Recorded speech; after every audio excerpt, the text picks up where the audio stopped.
Now, after J Edgar Hoover used this methodology to bring down Marcus Garvey and destroy the Universal Negro Improvement Association, as I mentioned, he would perfect this into a technique that would be used in the 60s, most notably against Malcolm X and against Dr. King.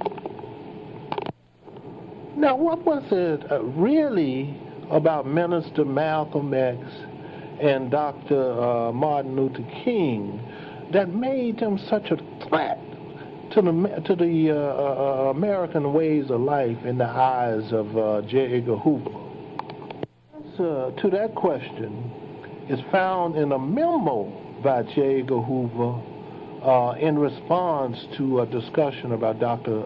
Martin Luther King. Now, this memo, in which J. Edgar Hoover would send around to most of his trusted FBI agents, would become known as the Hoover Memo.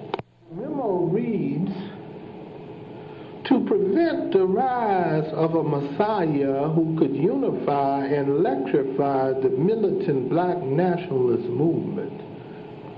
Malcolm X might have been such a messiah. He is a martyr of the movement today. Martin Luther King, Stokely Carmichael, and Elijah Muhammad all aspired to this position. Elijah Muhammad is less a threat because of his age. King could become a very real contender for this position should he abandon his supposed obedience to white liberal doctrine of nonviolence and embrace black nationalism. Now, this was a FBI memorandum that was issued on March the 4th, 1968. And keep it in mind, just a month, a few weeks after that, up in April, the assassination of Martin Luther King in Memphis. The goal of this memo was to prevent the rise of a black messiah who could unify the black masses. Hoover never forgot his experience with Marcus Garvey and the fear that the Garvey movement caused.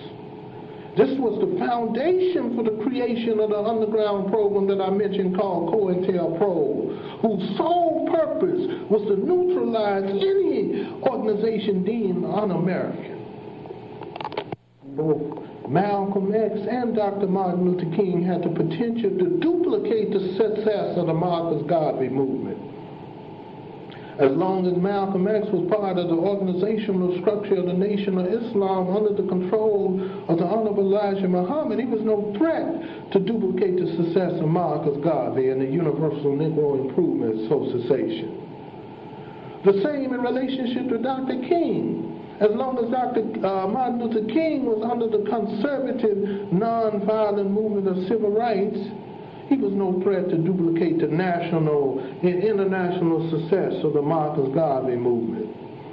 But with the awarding of the Nobel Peace Prize in his opposition to the Vietnam War, this took him, like Malcolm X when he separated from the Nation of Islam, out of the arena of civil rights into the arena of human rights, from the national scene to the international scene. Moved by Malcolm X and Dr. Martin Luther King from the national arena of civil rights to the international arena of human rights, which signed their death warrant.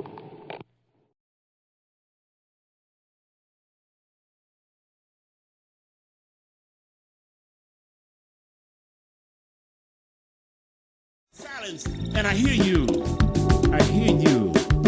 A poem could be safer, but the voice is really greater in the mix of time and the digging Bobby flavor. A poem could be safer, but the mix is really greater in the mix of time and the digging Bobby flavor. A poem could be safer, but the voice is really greater in the mix of time and the digging Bobby flavor. A poem could be safer, but the voice is really greater in the mix of time.